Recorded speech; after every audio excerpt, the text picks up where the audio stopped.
Vamos lá, povo e povo, seja muito bem-vindo à nossa terceira aula de Proteus e hoje nós vamos inserir nesse nosso circuito modelo aqui de portas lógicas um circuito com resistores e botões para ficar mais próximo da realidade caso você venha montar isso no protoboard. Eu sou o Patrick Silva e seja muito bem-vindo ao canal Trick Drawing, seu canal de eletroeletrônica.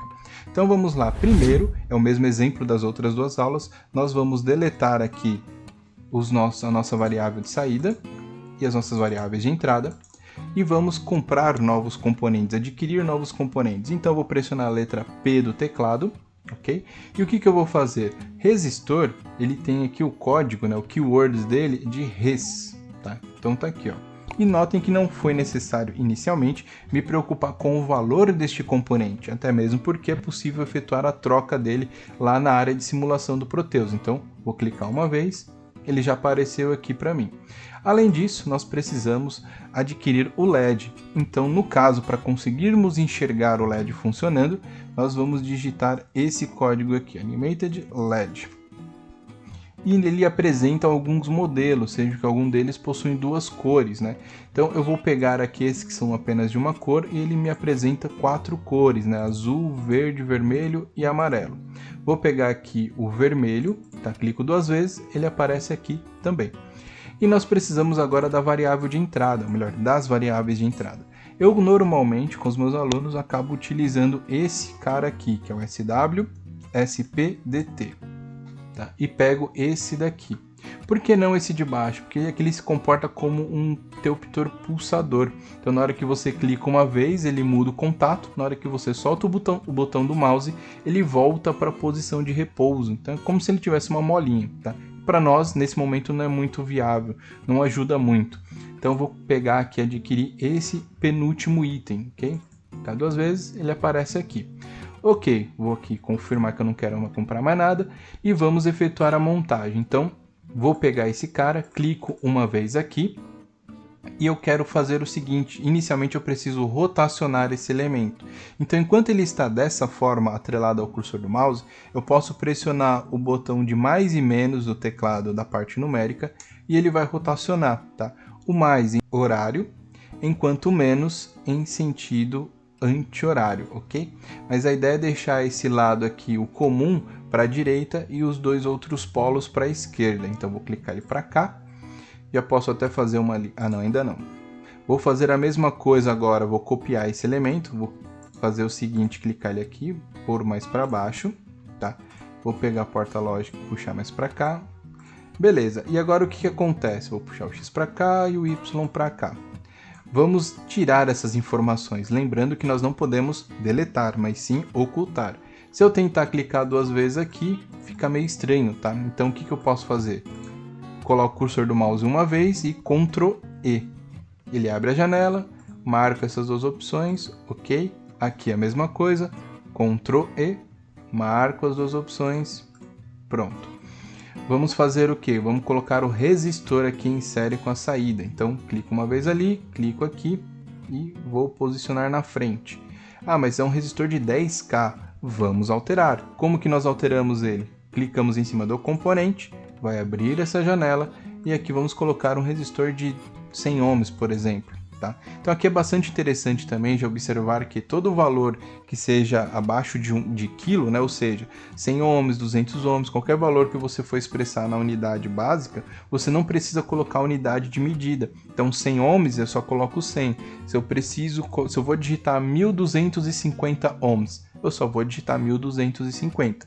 Agora, se eu quero 1,25 kΩ, aí se faz necessário colocar a letra K, como estava ali no caso do 10K, ok? Então eu vou tirar aqui esse R1, não tenho interesse, mas o valor eu quero deixar e dou um ok. E aí o que eu costumo fazer nos diagramas que eu monto? Eu pego esse 100 ohms aqui e arrasto ele para dentro do componente, ok? Mais uma coisa interessante, caso você esteja fazendo isso e tenha dificuldade de fazer ele andar dessa maneira aqui, talvez ele esteja com um passo maior. Como assim um passo maior? Deixa eu mostrar para vocês. Olha só, fiz uma alteração aqui que não apareceu para vocês, mas olha só. Se eu mexer o cursor do mouse, notem que ele dá passos maiores. Olha lá, vou até afastar um pouquinho. Olha só. Então ele não tem, entre um ponto e outro, não tem essa sensibilidade. Então eu vou ligar aqui a questão dos quadrados e o que acontece? O que nós vamos mexer agora é justamente o tamanho desses quadrados, que é justamente a resolução de passo aqui desses elementos da tela, tá? E não só o componente, né? Não só, desculpa, esse valor. Qualquer componente que eu queira movimentar, ó, ele anda de acordo com esse tamanho desses quadrados.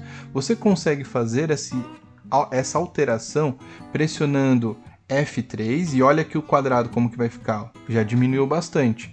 F2, vou dar um zoom aqui, ó. Diminuiu mais ainda. E caso você queira ter ainda uma resolução maior, você deve pressionar Ctrl F1.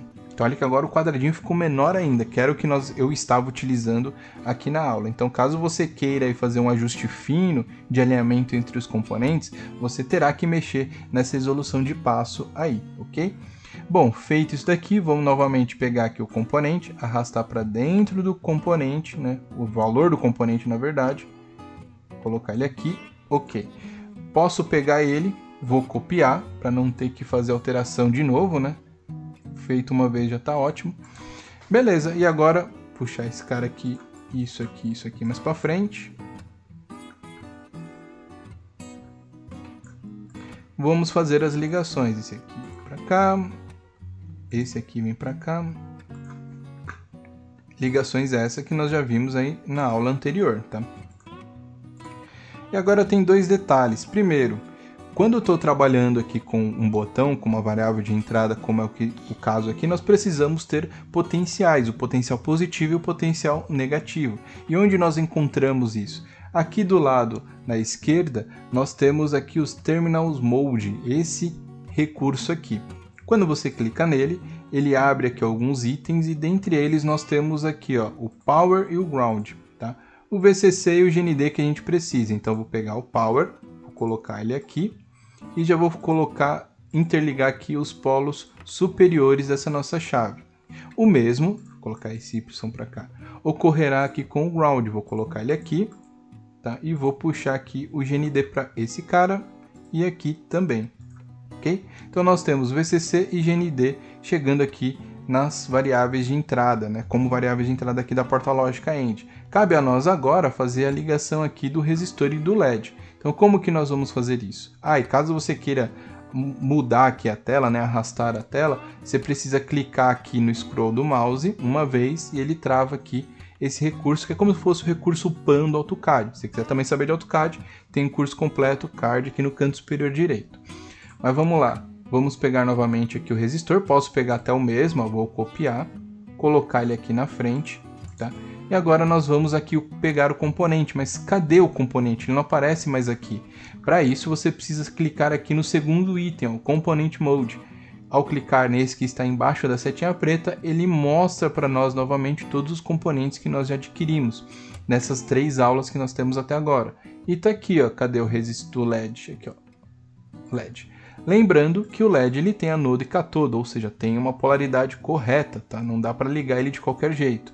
Então, vou pegar aqui o anodo dele e ligar no resistor, vou pegar aqui o resistor e ligar no terminal 3 da porta lógica, e falta agora fechar o circuito aqui. Eu posso pegar aqui esse GND e colocar ele aqui embaixo, ok? Coloco ele aqui. Pronto, nós temos aqui o nosso circuito composto por 2 variáveis de entrada, x e y, e também uma variável de saída aqui, que é o LED. Caso também você queira alterar, clica 2 vezes e desmarque isso aqui, beleza? Vamos ver se de fato esse LED vai funcionar, né?